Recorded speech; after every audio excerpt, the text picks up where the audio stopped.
people that are able to build healthy meals at home are going to be far more likely to succeed in their fitness goals than those that don't. It's crazy that, people that eat out a lot, even if they're eating what they think is healthy, restaurant food is designed to taste good. And it's this perfect combination of sugar, salt, and fat. A lot of additives that we don't know go into it. Whereas when you're preparing those meals at home, you have complete and total control of what you're putting into those. So it's important when I'm working with clients, ultimately I want them to learn to meal plan, figure out, hey, of the foods that I mentioned, those lean proteins, the vegetables, the complex carbohydrates, the healthy fats, find foods within those categories. I don't care how picky someone is, there is at least one vegetable, one complex carbohydrate, a healthy fat, and a lean protein that a person likes.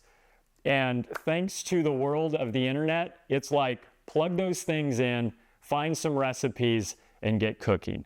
And there are so many one pot or one crock pot recipes, or now Instapots and air fryers. There are so many devices now. Like if someone tells me they can't cook, first of all, can you not read? Because you can simply follow directions.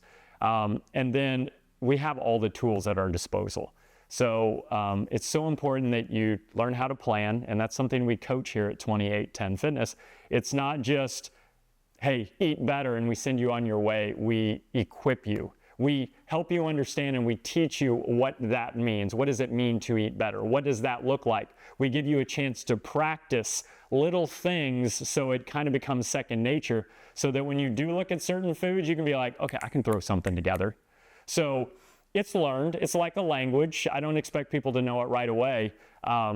You've got to learn this second language, but once you do, you're going to be far more successful if you can plan and if you can prepare your meals at home. And the cool thing is, if working with a one-pot recipe or a crock pot, you can prepare enough food for 4, 5, 6 meals, whether you need to refrigerate them or even freeze them. There's really no can't. It comes down to will or won't. And actually, I do work with several clients who just won't cook. So that's a matter of, okay, what are some quicker options, better options that I can make to be successful? Again, is it the best? Not as good as preparing your own, but it's probably better than what they were doing. And as I often allude to, like even being that much better, done consistently enough, is going to get you toward your goals.